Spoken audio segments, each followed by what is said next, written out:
여러분 안녕하십니까? 억울한 사법 피해자가 없는 세상을 만들기 위해서 뛰고 있는 무죄TV입니다.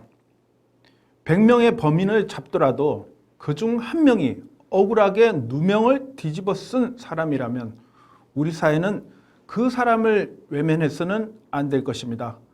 무죄TV는 사법 판결의 굴레에서 억울함을 호소하고 있는 사법 피해자를 외면하지 않고자 합니다.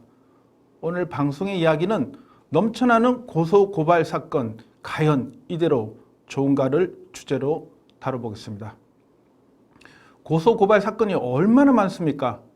경찰청 통계에 따르면 2020년 고소사건이 43만 건 접수됐습니다.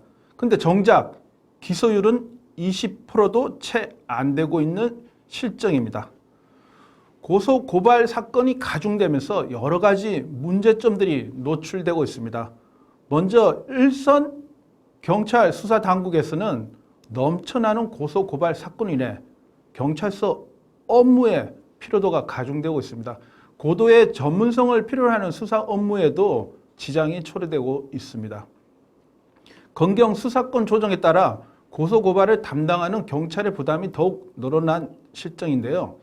2021년부터 개정된 형사소송법에 따라 1차 수사 종결권을 경찰이 갖게 됐습니다. 경찰의 수사 범위가 넓어진 데다 일단 고소고발장부터 내는 묻지마 고소의 남용으로 인해 가지고 많은 수의 고소고발이 가중되고 있는데요. 정치권의 정정에 의한 고소고발 전가도 또한 문제로 지적되고 있습니다. 정권 교체 시기 새 정부 출범 직후 엄청난 고소고발 사건이 몰리고 있습니다. 최근만 해도 그렇습니다. 윤석열 대통령의 비속어 파문으로 인해서 이걸 대리 고발하는 일이 벌어지고 있는데요. 그럼 이런 고소고발 증가로 인해 어떤 누군가가 이익을 보고 있을까요? 바로 이 고소고발을 담당하고 있는 사법 시스템, 검찰, 경찰 등이 이익을 보고 있습니다. 자, 근데 수사기관이 고소 고발에 관한 것들을 독점하고 있어 진행하고 있는 이 시스템 속에서 일반 국민이 억울한 사건을 당했을 때 어떻게 해야 할까요? 고소 고발을 할 수밖에 없는 실정입니다. 이 민사 해결 수단이 있는데 우리나라의 경우 이 소송 가액 또 배상액이 좀 선진국에 비해서 턱시 낮은 실정입니다. 그렇다 보니 형사 고소 고발을 통해서 민사 이 사건의 배상금을 더 높이기 위한 이런 수단으로도 이용되고 있는 실정인데요. 또 한 측면에서는 수사 당국이 고소 고발 건수를 줄이려고 하기보다는 집중된 고소 고발 사건을 이용해 가지고 사법 당국, 즉 경찰, 검찰 등의 권한, 파워를 키우는 또 그런 형태로 이용하고 있는 실정입니다. 고소 고발 얼마나 많은 피해 불러일으키고 있는지 구체적으로 보면요. 2021년 7월 더불어민주당이 경찰청에 요청해서 받은 통계입니다. 한 해 수사관 1인당 사건 접수 건수가 337건으로 집계가 됐는데 이는 2017년 258건에 비해 가지고 상당히 많이 증가한 수치입니다. 2027년의 경우 접수된 건보다 2020년에는 40만 건이 접수되는데 10만 건 이상 폭증을 했는데요. 그렇다 보니까 일선 경찰에서는 업무 피로도가 가중되고 다른 집중된 다른 사안을 조사할 이런 시간도 없는 상황이 벌어지고 있습니다. 가까운 일본의 경우 고소 고발 상황을 보면요. 2007년 대비 통계인데 한국 경찰에 접수된 고소 고발 건수가 41만 건이었습니다.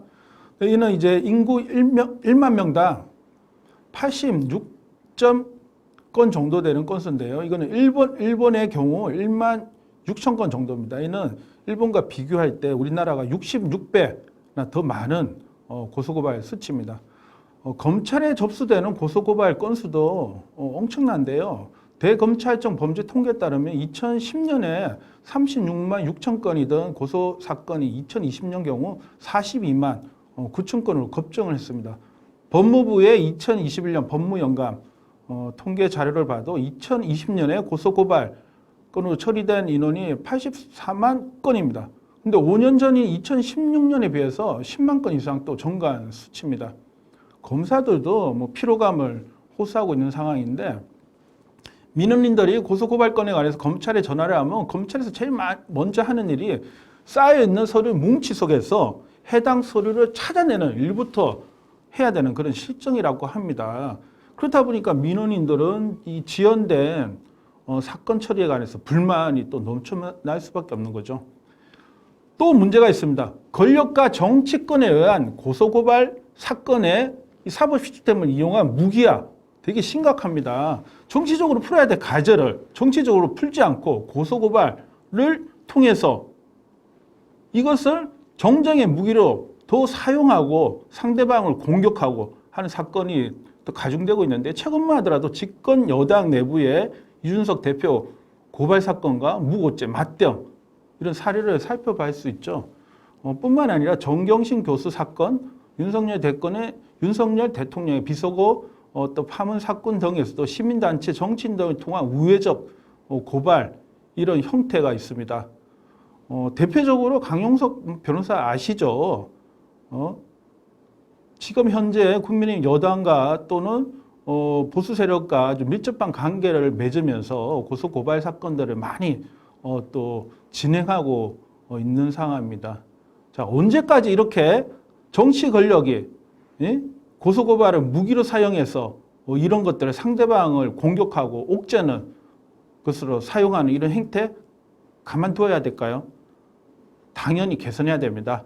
자, 시민단체도 또 살펴볼 수 있는데요. 시민단체들이 행하는 고발건도 엄청 많습니다. 프로고발러라는 이런 별칭이 시민단체에게 붙을 정도인데요. 시민단체의 경우에 어떤 사회적, 정치적 입지 강화를 위해서 고발 사건을 이렇게 하는 경우도 있습니다. 또 한 측면에서는 양심적 내부 고발자, 뭐 공무원이라든지 이렇게 자신을 드러내고 할 수 없는 이런 분들을 대리해서 고발을 하는 것은 필요합니다만은 필요 이상의 고발 사건을 만들어내서 고발함으로 인해서 정치적 입지를 강화시키려고 하는 이런 부분도 문제가 아닐 수 없습니다. 자, 그러면 고소고발이 넘쳐나는 대한민국 어떻게 해야 될까요? 첫 번째, 제도적으로 개선해야 됩니다. 법무부, 대검, 경찰청, 사법당국이 제도적 개선 가례를 마련해야 됩니다.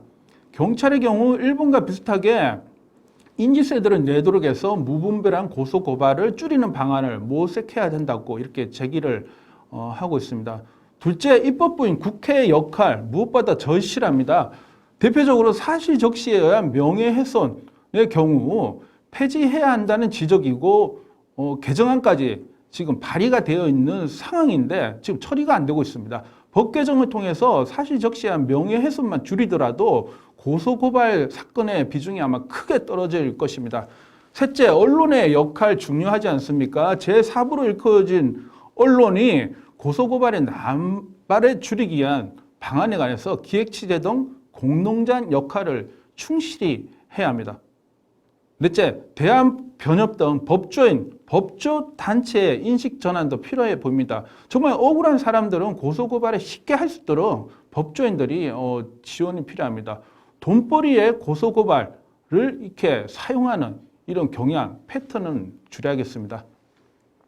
단순 고소고발 사건의 경우 AI 처리를 통한 사건 조사를 진행하자는 전문가의 의견도 대두되고 있습니다. 기술적 과제, 법률적 검토 등을 통해서 도입 가능한지를 관계 당국이 적극적으로 검토해야 될 필요성이 있습니다.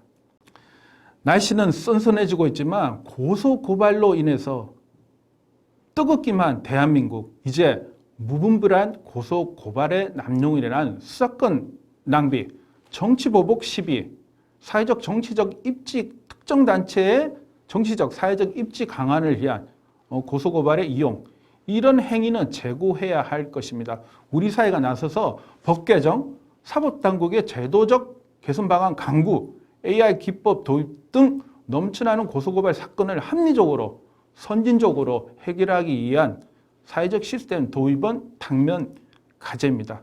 사회 역량을 모아서 고소고발 공화국 오명을 이제는 벗겨내야 할 것입니다.